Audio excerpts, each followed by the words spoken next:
Good afternoon, everyone. We are pleased to welcome you today for this information session concerning our call for proposals that we launched the last 9th of April as part of our new ProBioDev program. We had a first session yesterday in French, and today we have a second session in English. You are many to participate today in this online meeting, since we counted normally a total of more than 100 people registered, and yesterday we were more than 200 people took part in the session in French. So this demonstrates the value of this type of call for proposals for your organizations, but also the value of this type of session in clarifying the criteria and the procedures for the call for proposals, which you must have already read about, and which I imagine you still have some questions, and that we will try to answer as best as we can at the end of this presentation. So before starting, I'd like to take a few minutes to introduce myself and our team working on this program. So first of all, my name is Nicolas Salin. I'm in charge of the international program, international cooperation program at the IUCN French Committee. So within this program, we've been managing the Small Initiative Program, or the PPI in French, as you maybe know, for nearly 18 years, which aims to provide specific support to African civil society organizations for nature protection projects. And since the beginning of this year, we've also been managing the ProBioDev program, which we are going to talk about today.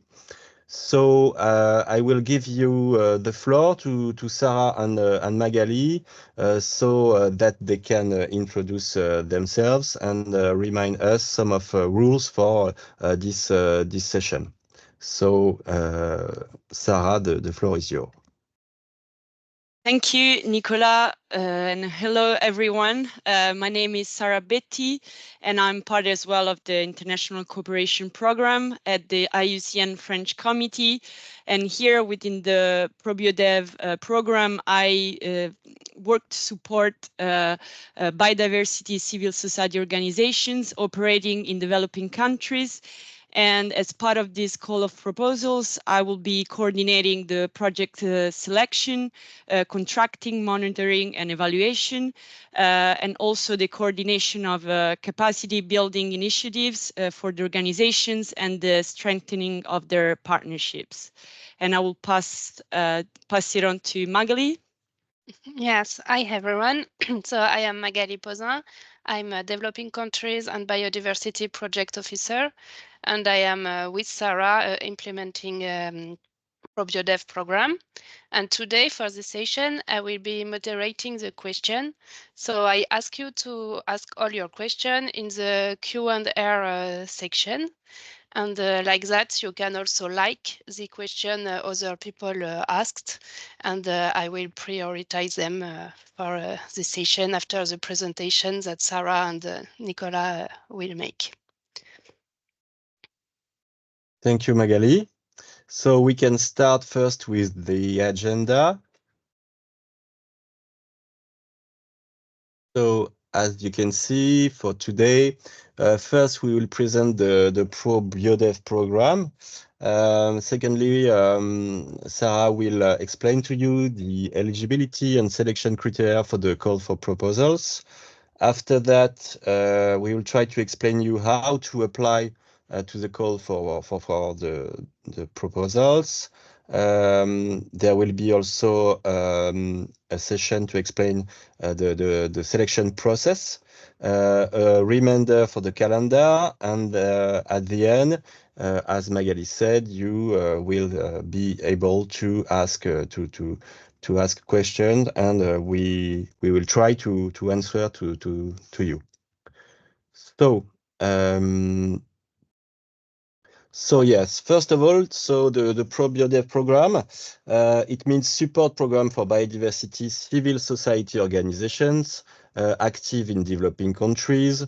So this is a new program that we have launched this year and managed by the IUCN French Committee, thanks to the financial support of a coalition of donors that we would like to thank. So first of all, the French Development Agency, the French Biodiversity Agency, also the Fondation de France and the Manthano Foundation, the Egis Foundation, the Audemars Piguet Foundation for Trees, and the last, the Maisons du Monde Foundation.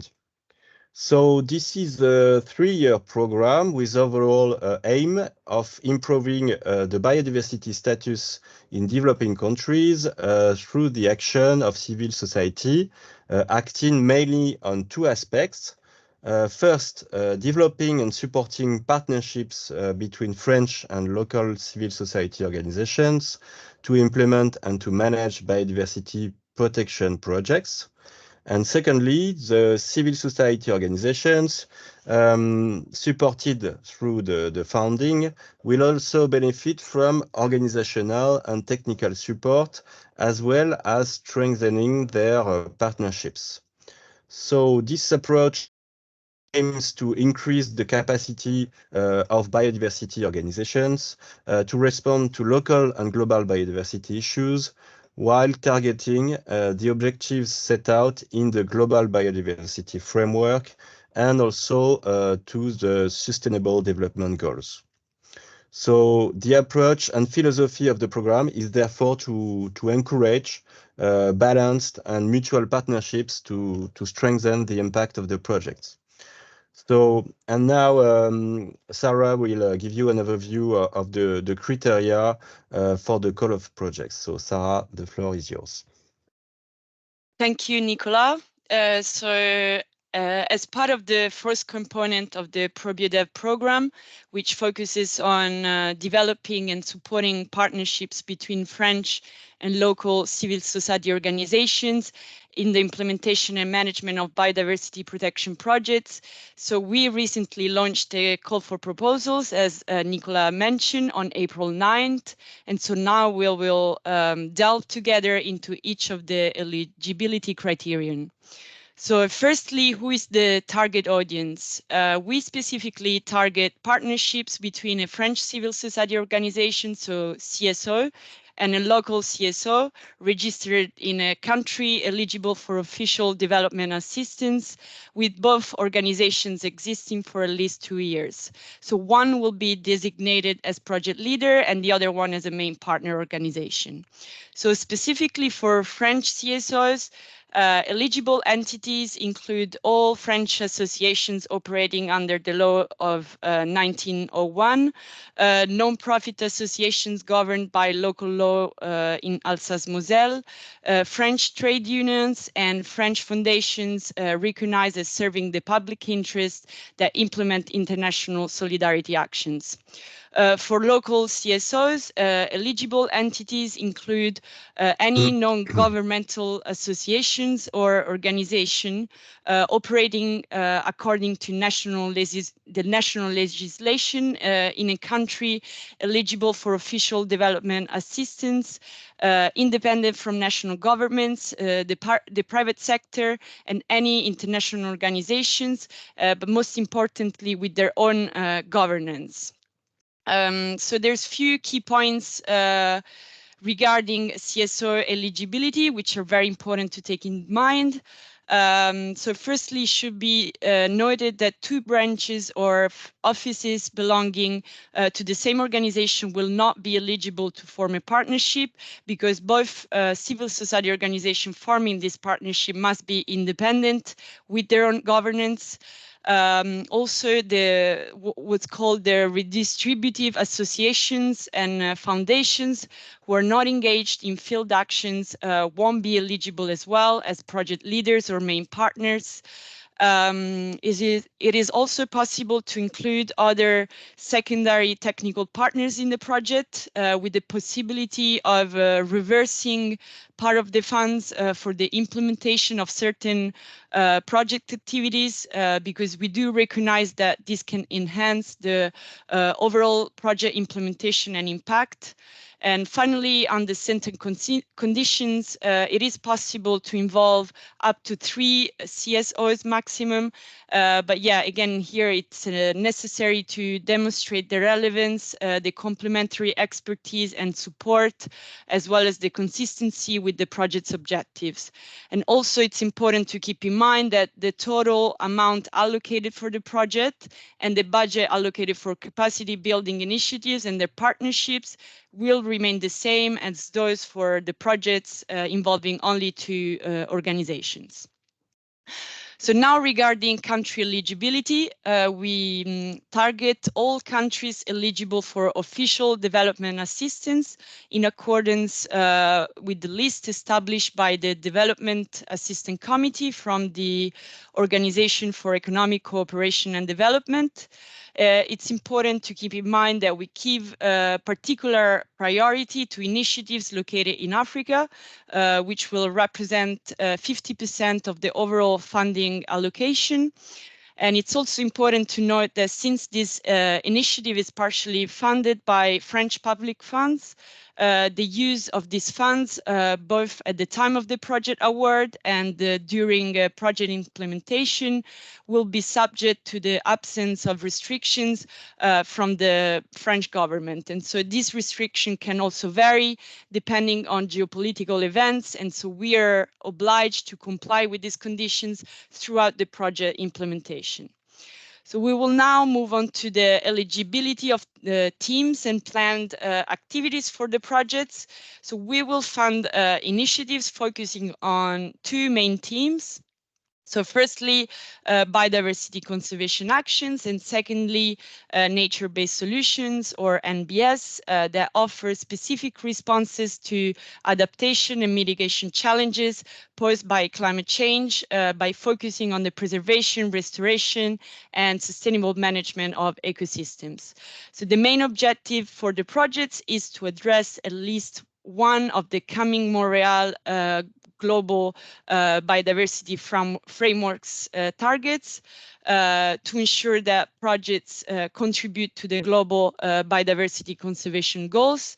And as well, the secondary objective is to contribute to improving the livelihoods of populations. And so this social dimension is quite important to ensure sustainable and beneficial results for the local populations. So all these criteria must be met for the proposed project to be eligible.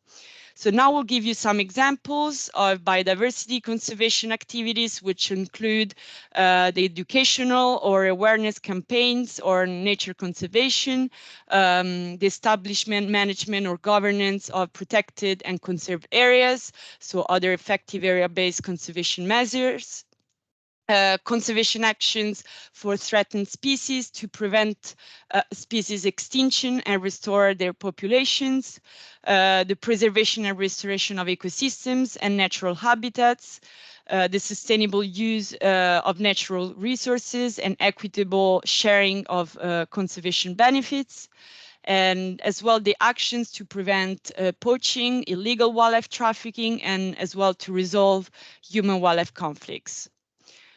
So now, regarding the second major theme, nature-based solutions, or NBS, are actions for the protection, the sustainable management, and restoration of natural or modified ecosystems that address major societal challenges such as climate change, disaster risk reduction, socioeconomic development, human health, food security, water security, and environmental degradation. And they have to have 2 main objectives: to ensure human well-being and produce biodiversity benefits. In the context of this call for proposal, we specifically target NBS that address climate change challenges, but other secondary societal challenges may also be considered, such as especially socioeconomic development. So two components are essential to be eligible within the scope of the NBS team, so nature-based solutions. So first of all, NBS must directly contribute to climate change adaptation and mitigation to ensure the human well-being. And secondly, they must generate benefits for biodiversity by implementing actions for the preservation, restoration, and sustainable management of ecosystems. And these can include initiatives such as ecological restoration, the establishment of green infrastructures, and the promotion of integrated ecosystem management, and so on. For example, restoring degraded forests can capture and store CO2 to mitigate climate change while providing a favorable environment for fauna and flora as well, but also a range of benefits for the territory, such as income generating activities or leisure activities.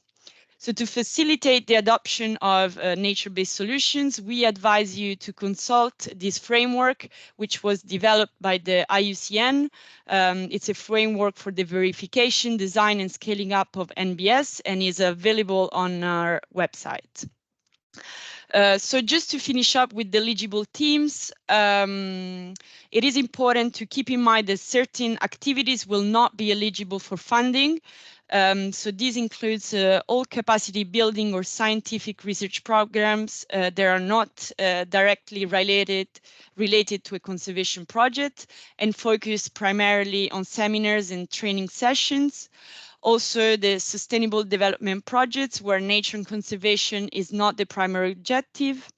Microcredit activities, and finally advocacy campaigns that are not directly related to on-the-ground conservation actions. In summary, we aim to fund projects that carry out concrete and tangible actions on the ground and have a real impact on biodiversity preservation and are rooted in local action. So now, regarding financial eligibility, these are the most important points to keep in mind. So firstly, the projects can benefit from grants ranging from a minimum of 100,000 euros to a maximum of 250,000 euros, 250,000 euros. These grants will represent a maximum of 90% of the total budget. The remaining 10% must be real monetary contributions, either from the CSOs themselves or from their other financial partners. These co-financing contributions cannot come exclusively from French public funds, so the French Development Agency, the French Global Environment Facility, the Ministry of Europe and Foreign Affairs, including the French embassies. And finally, indirect costs are capped at a maximum of 14% of the total direct project cost. And so these indirect costs may include operating costs, material expenses not directly related to the project, structural costs for the organizations, and as well human resources not directly assigned to the project. So to conclude with the eligibility criteria, the maximum grant duration for projects is 24 months, and the deadline for eligible expenditures is set for July 31st, 2026 at the latest. So it's important to plan project expenditures accordingly to meet this deadline. So we will now move on to the selection criteria, which are very crucial to keep in mind when you're developing your project. So first of all, we will be evaluating the importance of the intervention area in terms of biodiversity and the threats it faces. So this involves understanding the urgency and severity of specific environmental challenges in the targeted regions. Then we will examine the importance of the contribution to biodiversity issues, which includes the extent of anticipated positive changes and the relevance of actions to specific biodiversity challenges in the targeted area. We will also consider the knowledge of the intervention area and expertise in the proposed technical areas. And here it's important to demonstrate a thorough understanding of the local context, as well as the adequate technical expertise to effectively implement the project actions. Then we will assess the quality, reciprocity, and coherence of the partnership between the organizations. So this evaluation will examine the strength of the partnership, the coherent distribution of responsibilities and financial resources, as well as the consistency with the partnership objectives. Then we have the technical and financial feasibility of the project, which involve demonstrating alignment and coherence between the budget, schedule, expected results, as well as a realistic risk management. The assessment of the contribution to local socioeconomic development, which focuses on the project ability to meet identified needs of local populations. The integration of the organizations in the intervention area, which involves evaluating the participation of all local actors, including local population, as well as the approval from local authorities in the design and implementation of the project. Then the assessment of the consistency with national policies and international conservation objectives. The organizational and institutional framework, which must be adapted to ensure successful project implementation. The assessment of the sustainability of activities after the ProBioDev funding scheme. Then the organization's ability to establish a monitoring evaluation framework, defining data collection and analysis modalities through clearly established indicators. And finally, the integration of cross-cutting issues, so the consideration of gender, youth, and climate issues in the design and implementation of the project to ensure an inclusive and sustainable approach.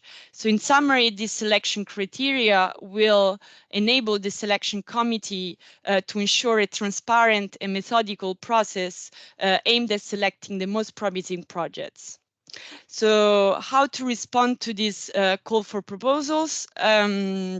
So applications must be submitted using the standard form downloadable from our website, which needs to be a maximum of 25 pages. This form must be written in Word format or compatible in French or English. And then it's necessary to attach 5 mandatory annexes to your application. So your first annex is the document attesting to the legal status, the latest activity reports, and the financial statements of the 2 previous years for both lead and main partner organizations. Then the second annex is the partnership commitment form, which is 1 page, and it's downloadable as well on our website. The third annex is the project location map, and then the 4th and 5th annexes are the respectively the logical framework and the provisional budget, both in Excel formats and are both downloadable on our website as well.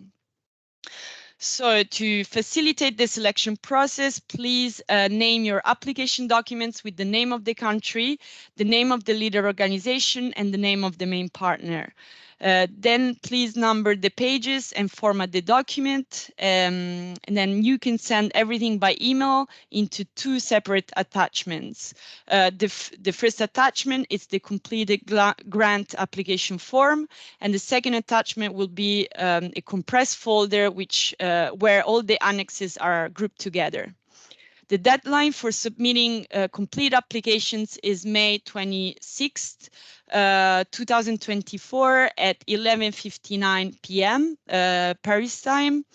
The email address for submission is probiodev@uecn.fr, and all clarification questions can be sent by email no later than May 21st. And yeah, very important, all incomplete or late applications will not be considered. So just briefly regarding the selection process. Complete applications will be reviewed by a selection committee composed of experts from non-profit, public, research sectors, representatives of CSOs, as well as donors. Approximately 10 of the best projects will be selected by June 2024, and the final decisions on the allocation will be communicated by email to the selected candidates no later than July 2nd, 2024. Very important, only complete applications filled in accordance with the template will be considered, and all ineligible projects will not be reviewed by the selection committee. Just as a final small point, we want to remind that as a French IUCN committee, we are responsible for verifying the eligibility of applications, but it will be up to the selection committee composed of external experts to evaluate project proposals based on all selection criteria that we mentioned and decide on the allocation of a potential financial support to the project. So to finish, a little reminder of the calendar. So on April 9th, we launched the call of proposals. The May 21st is the deadline for requesting clarification from the French Committee of IUCN. May 26th is the deadline for submission of complete applications. End of June, it's when the project selection committee will take place. July 2nd, it will be the time when candidates who won the award will be notified of project selection by email. And finally, between July and August, we plan the signature of grant agreements and the project's commencement. So I will pass it on to Nicolas.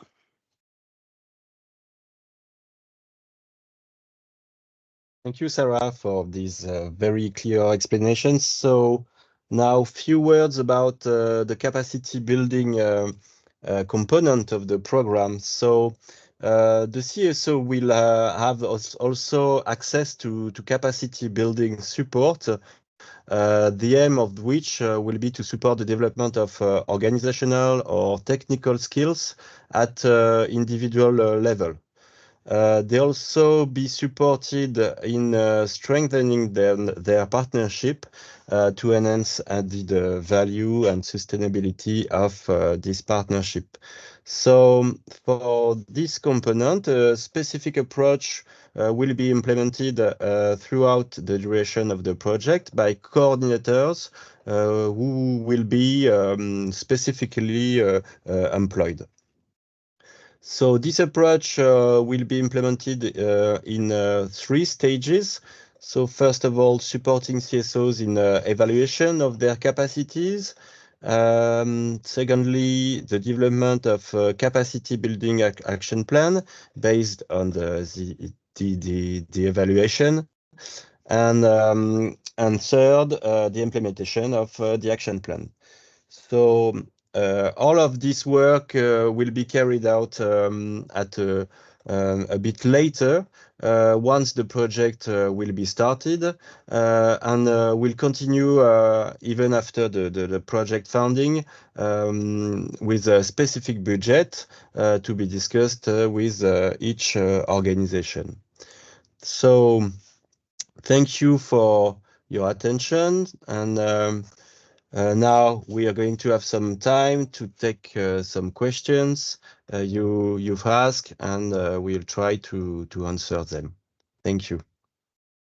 Yes, so we already have some questions. First of all, what is your advice to an organization in Africa keen on applying but has no contact with French NGO?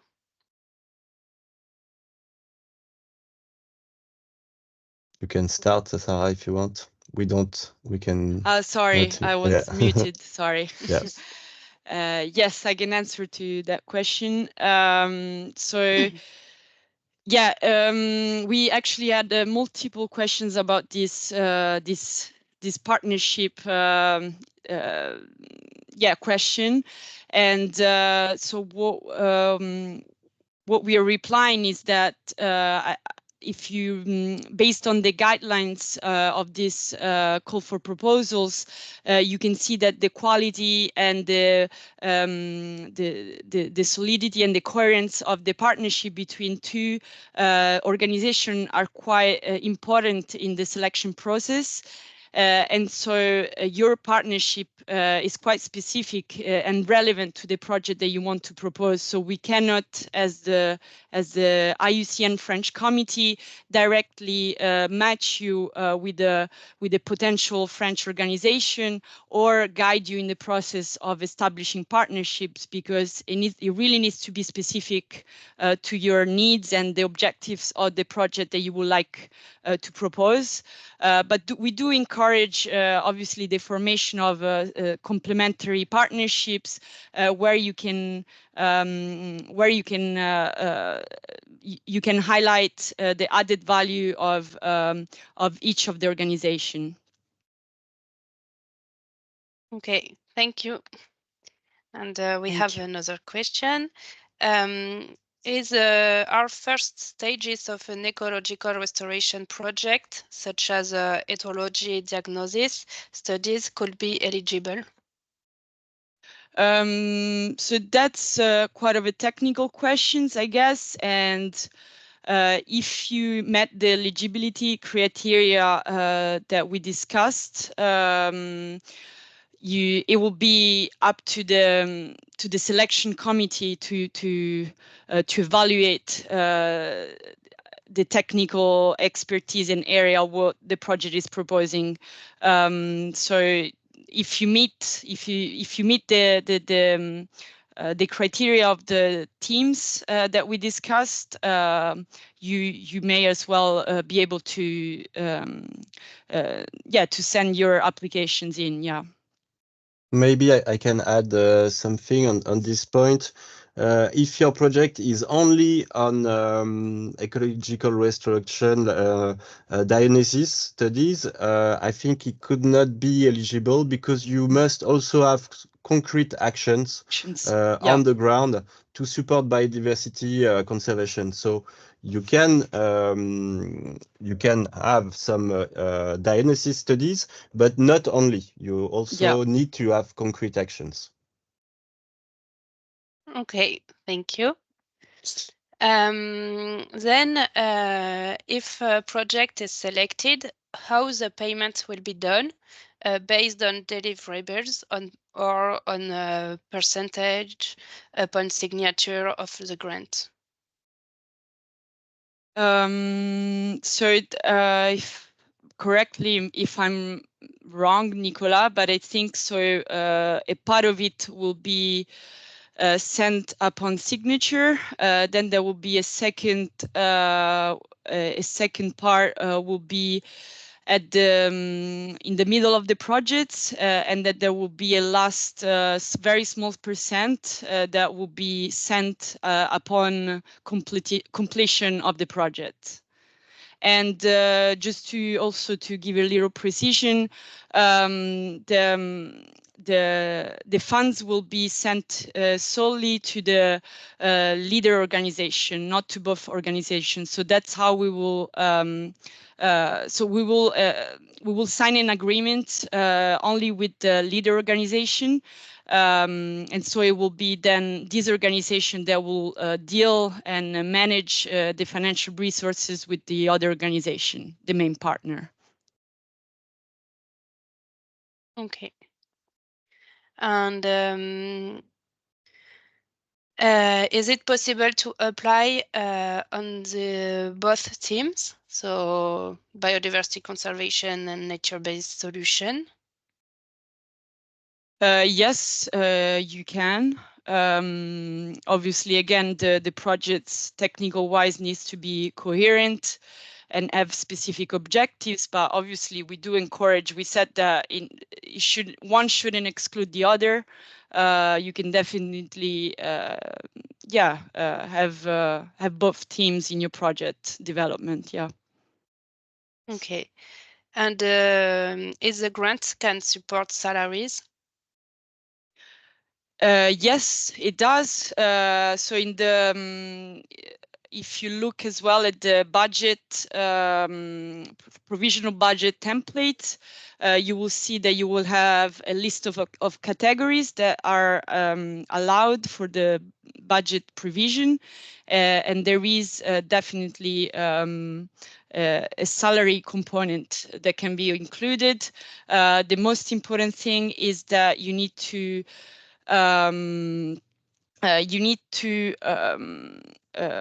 specify the working time and the monthly percentage of working time as a percentage.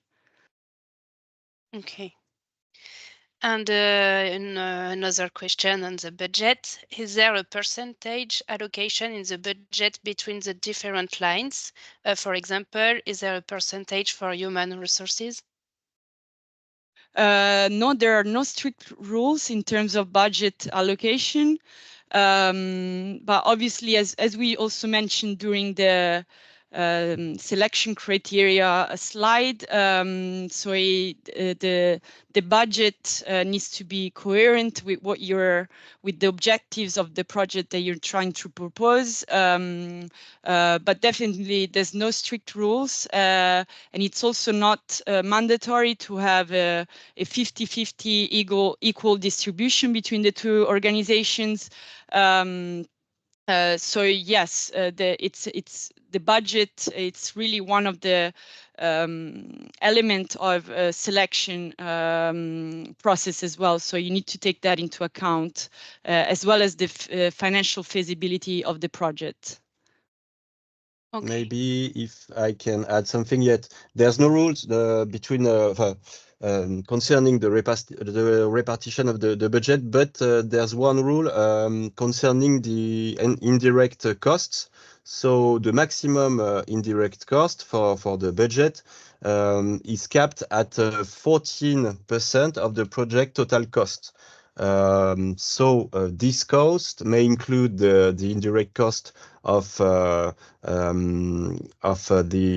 other partner organizations. They may include operating expenses, material expenses, which are not directly related to the project.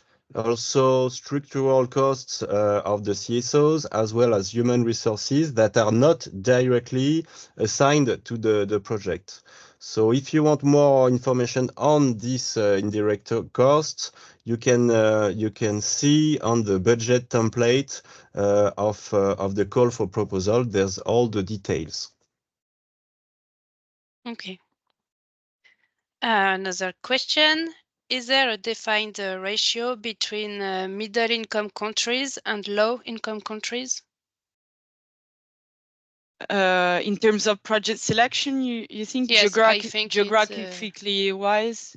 Yes. No, there's no rules for that. We just mentioned the priority that will be given to Africa in terms of 50% of the total budget allocation of the whole funding scheme, but there's no other rules. Okay. Or prioritization, yeah. And we have a question from a CSO in India. What if French organization does not work in climate and biodiversity themes, but for example, in education or childhood? Can it apply if it's in partnership with a local CSO who is working in climate and biodiversity? That's a very good question. So yes, we think that an organization that is not which with expertise is not biodiversity, like the one that you're mentioning, the French one, can definitely collaborate with another organization which is specialized on biodiversity conservation. But obviously, again, you will, in your project development, you will need really need to emphasize and demonstrate why you two are forming a partnership, what are the added value of each of the organizations, where is the complementarity, what you can learn from each of the organization, and the reciprocity. And so definitely this can be possible, but also again, it's important to keep in mind that the expertise in the proposed technical area still needs to be evident, because it will be part of the selection process during the selection, during the selection committee. Yeah. Okay. And in the case of projects held by a cluster, is it better having 3 partners according to the scale evaluation? That's a very specific question. It depends, I guess, of how you're involved in the projects. If there's 2 local organizations, 1 French, where they implementing the projects, it's a little bit of a specific. So if this organization wants, they can definitely send us a specific email about their situation, and we can try just to give a little bit more context, and then we can help you, guide you. Or unless Nicolas, you want to add something, but. No, I don't have anything to add, because yeah, it's very specific, as you said. So you can send an email. Yeah. Yes, the email address to send all your requests is ProBioDev at IUCN.org, but I will write it on the chat. Is the project can fund social economic survey? Sorry, I didn't understand. Is the project can fund social economic survey? Survey? Yes, like to evaluate the socio-economical situation. I think so, yeah. If I understand the question. Yeah, sorry, is it possible to make survey during the project? Is it the question like that? Yes. And the answer is yes. if it had something to the goal of the projects, yeah, it's possible, yeah. Okay. Can we combine actions in Africa and Colombia as a triangular cooperation? Again, I think this is the same question as before. It's quite particular. We will need to have much more context in terms of the project that you will like to propose, because it's quite specific. It could be exceptionally eligible, but like just answering this question, I wouldn't be able to help you much. Okay. Then can indigenous people grassroots organization be eligible?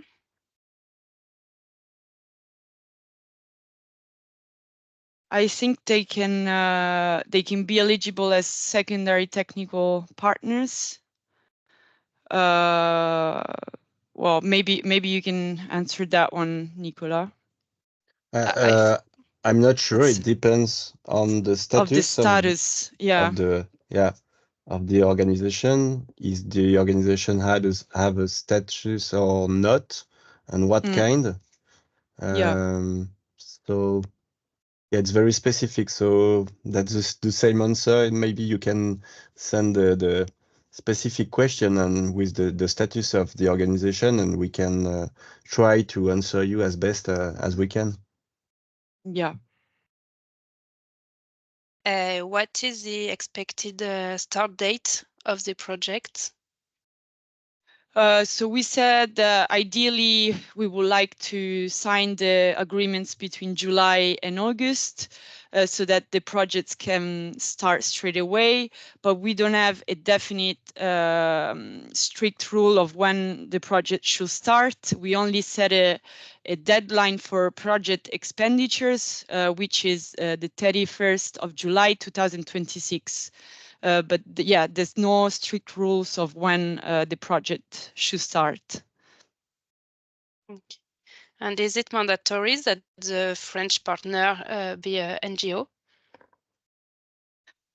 Not an NGO specifically, but so we said that the three different statuses, eligible statuses, legal statuses approved for French CSOs are either non-profit organizations under the law of 1901, and then we have the trade unions and foundations that they do implement solidarity actions, concrete solidarity actions. So they shouldn't be just foundations or associations that are engaged in redistributing funds to other organizations, but they need to be actively participating in the implementation of the project. Okay. And can one CSO submit 2 or more proposals? Yes, there's a maximum of 2 allowed. So one, you can send it as a main partner, sorry, as a leader organization in the partnership, and the other one you can send it as a main partner organization. But obviously, if there's based on the number of applications that we received, and so based on the selection pressure, it could be possible that we will have to prioritize one of the 2 applications. Okay. And we have one specific question, which is if the project is aimed at strengthening productive units whose core business is to protect biodiversity, it is possible to finance activities to improve the business model? I'm not sure. That's a very specific question. If they can send an email giving a little bit more context, that would be better. Sorry. Okay, so I think we address all the general question. I don't know if I see one question. If a local CSO can't find a French CSO to partner with, his proposal will not be eligible.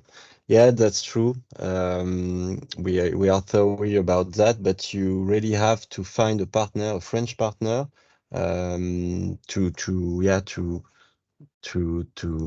applicate for the proposal. So you have a few more weeks to find French partner, and if that's not the case, you will not be able to be eligible for this call for proposals. I see another question as well about the co-funding.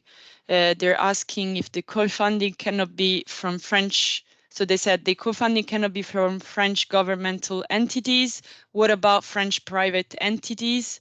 Yes, it can be. We said that there are only restrictions in terms of co-funding is when the rest of the co-financing will come exclusively from French public funds. So the rest is quite open. There's no restrictions.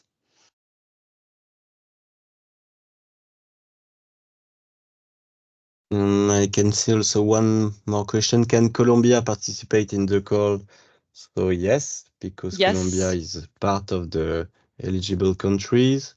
And do you have a specific percentage of the funds for Latin America? No, we don't. But we said that, yeah, only 50% is allocated to Africa and the rest is open to every other country, every other the geographical zone, so Latin America, Asia, etc.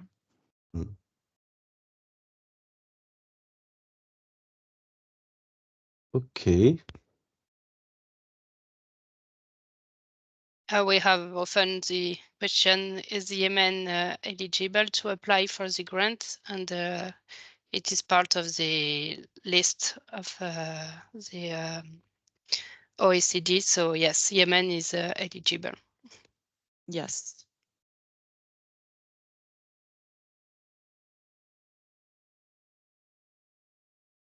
Okay.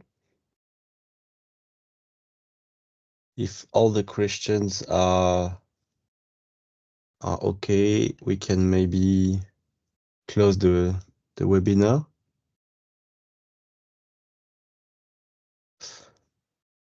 So thank you for all of you for watching this session, and we hope we've answered for almost your question, all of your questions. So